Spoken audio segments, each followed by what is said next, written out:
Hello, I'm Bailout, Hickey from Interest.co.nz, and welcome to our weekly Currencies report with Dan Bell from HiFX. Welcome in, Dan. Thank you. And you come in this afternoon just as news has come out from the European Leaders Summit that has pushed the currencies, or some currencies, quite a bit higher. Tell us what's happening. Yeah, so in the last hour we've been waiting for some news from this European Summit. We knew that it was going to be the key event this week, so markets have been in a bit of a holding pattern for the last week. In the last hour we've had comments out from the senior leaders that they are looking to allow banks to access the European bailout funds directly, and to potentially relax some of the requirements around accessing those bailout funds, so making it easier to get the bailout money effectively. So this would mean that Spain, for example, which has previously borrowed money from its government to re-inject into the banks, which everyone realised didn't actually solve a problem, it just put more debt onto the government's balance sheet.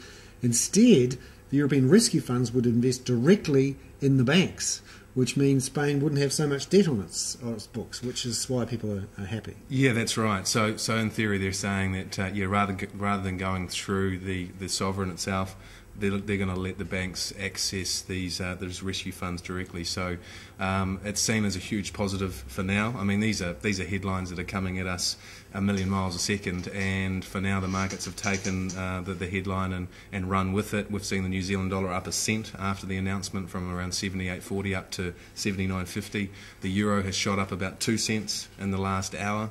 So markets have seen this statement as extremely positive. I think it goes to show you that the positioning has been fairly negative, probably expecting the comments from the summit to be more negative than positive. So to get a positive statement today is seen as a positive for markets, and we're seeing risk on. Because we heard Angela Merkel, or as I call her now, Angela 9 Merkel, say this week in the most emphatic fashion she wouldn't see joint liability Eurozone bonds, quote, in her lifetime. So people went in there not expecting much at all, did they? Yeah, that's right. She's been playing a pretty hard hand lately, and that comment was picked up by a lot of media outlets. Obviously, everyone has been looking for some kind of leniency from Germany around the idea of a common Eurozone bond that could help shore up this whole sovereign debt crisis. But the comments from her obviously very negative and anti that idea. So how they get to this idea of some sort of fiscal unity is going to be interesting. Obviously, allowing the banks to access these bailout funds is one thing, but at the end of the day, the question is there enough money in these bailout funds to get the Eurozone through this debt crisis? Particularly when you have Spain and Italy playing in the European Cup final this weekend, the real debt derby. They're the real debt problems inside Europe now. Yeah, that's right, and they're massive. They're huge compared to Greece or Cyprus, who went to the EU and IMF this week looking for bailout funds as well. So yeah, I mean, I think the policymakers have decided they needed to get some kind of positive outcome from the summit. They've come out with these comments today. For the time being, it's seen as a positive. Whether or not there's any concrete developments that really change the overall outlook for this crisis remains to be seen. So yeah, continue to watch this European situation closely. Let's put these moves this afternoon for the New Zealand dollar into context. Looking at it over the last few weeks, we had a rebound from those lows in early June from 75 or so up to, at one point, 80 cents. Then we came off through this week, and now we're bouncing up again over 79 cents. What sort of ranges is the Kiwi at, and what key levels should people watch for? Yeah, so we've been in a bit of a holding pattern this week. We've been as low as around 78.20, 78.30, and as high as just over 80 cents in the last week or so. At the moment, we're sitting around 79 cents. So just in the last 24 hours, in fact, we've traded from 78.30 all the way up to 79.5. And that seems to be where we're meeting a bit of resistance. I think 80 cents is still going to be quite difficult for the New Zealand dollar to get over, and on the downside initially we see 78 cents as a bit of support. But before this announcement today, overall I thought the tone continues to look quite negative. We're continuing to see weakness in commodity prices.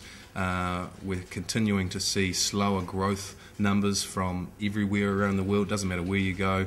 European numbers again overnight, weaker than expected. German unemployment up for the third time in 3 months. US numbers continuing to come in pretty sluggish. So the global growth pulse continues to be quite slow.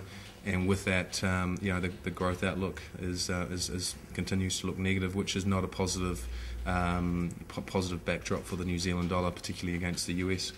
But against the euro this week, we got up towards those record highs of 64 cents or so. How are we shaping up versus the euro? Well, we have this kind of this argument from time to time in the market, and that the New Zealand dollar is some kind of safe haven currency against the euro. We see these periods like we have since the beginning of June, where the New Zealand dollar has rallied significantly against the euro from under 59 to almost up to 64 this week. Obviously, the uncertainty in Europe has seen ongoing weakness in the euro versus most currencies. But if you go back to when the Greek election was going on and the New Zealand dollar fell all the way under 59, markets were pricing in the potential for some type of global credit event, which was ultimately negative for the New Zealand dollar. So, markets fall in and out of love with the New Zealand dollar depending on the tone at the time. For now, investors are feeling a little bit more happy to hold New Zealand dollars versus, say, euros or pounds, for example. But if we do see a global credit event kick off, then typically you see New Zealand get sold off against everything. Now, just looking for the next week or so, what are the key events for people to watch if they're thinking about currencies? Well, any further comments from this EU summit are going to be closely watched. Next week we don't have a lot out of New Zealand, but the focus will be on a number of central banks. We've got the Reserve Bank of Australia on Tuesday. They're expected to keep interest rates on hold, but they are expected to remain a more dovish bias. So we are expecting further rate cuts from the Reserve Bank of Australia over the next few months. Commodity prices, particularly Australia's key commodity exports, have come under significant pressure over the last few weeks. If you look at copper, iron, a lot of the base and industrial metals, they're significantly lower. If you look at some of the big mining shares like BHP, they've come off significantly as well. So it's going to be interesting what the RBA has to say on Tuesday. The Bank of England also announced monetary policy next week. They're going to go and print, aren't they? They are, yeah. It was almost a 50-50 call the last meeting they had. Recent news from the UK shows that their economy is still in a recession, and with the European debt crisis on their back doorstep and their main trading partners under significant pressure, the UK's got some major headwinds. So they'll be firing up their printing presses, or whatever you do with a spreadsheet. Control-C, Control-V, maybe. Yeah, exactly. Expand. That's right.